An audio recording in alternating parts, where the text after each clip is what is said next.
And now I'm honoured to welcome our special guest, Her Royal Highness, the Princess Royal, to the stage.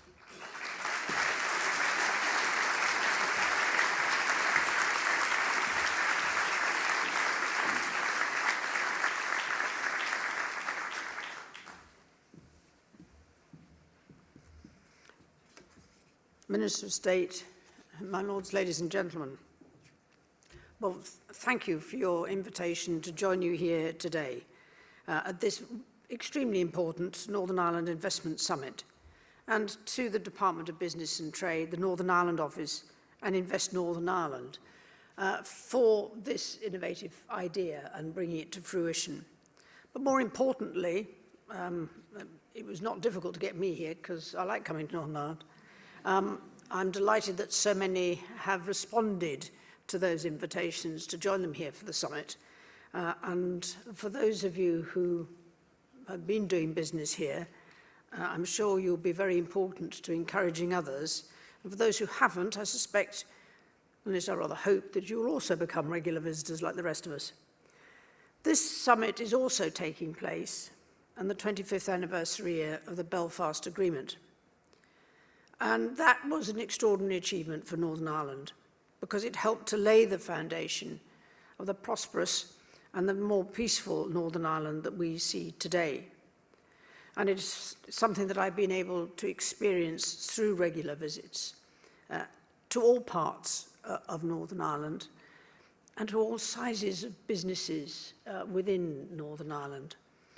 So I'm particularly pleased to see that has been recognised in this way, because Northern Ireland is home to an ambitious, artistic and educated population, with 2 world-class universities and a talented and well-educated workforce with expertise ranging from cybersecurity to CGI. Across the board, there's quite a wide range. A lot of people think of Northern Ireland as being a hotbed of agricultural activity, and that is true. Have you ever been in a modern tractor? They're extraordinary bits of kit, so from tractors to trams to refrigerators to defibrillators. Every single day, people across the world benefit from the innovation, creativity, and the drive that is so deeply rooted in Northern Ireland and its people. As I say, I've had the pleasure of visiting many of those companies, and I would include things like life rafts and medications in that list of innovative businesses that have a worldwide reputation. This creativity and ambition to innovate really isn't just about Belfast. It is the whole of Northern Ireland. And it's something that is advanced by the businesses who join us from Derry, Londonderry, Kilkeel and Ballymena, to name just a few, and I could go on.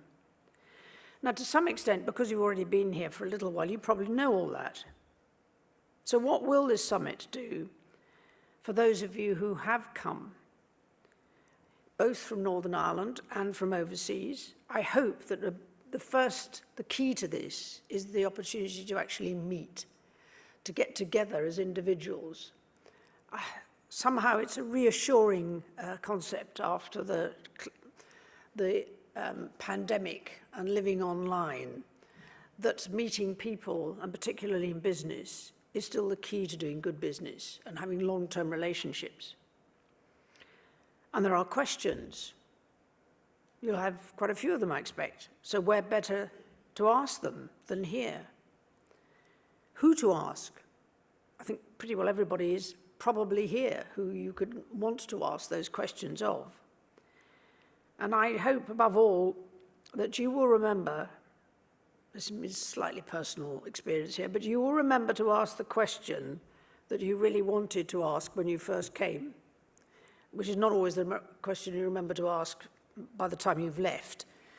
But hopefully you will do that, and that the success of this summit will be based on the answer that you will get, that may depend on a number of issues.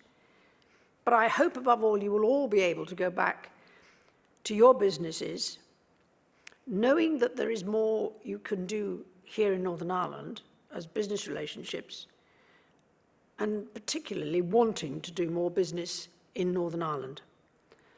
So thank you for joining us here today. I'm very much looking forward to meeting some of you later. And I really hope that Northern Ireland become a regular part of the next chapter of your own stories. Thank you.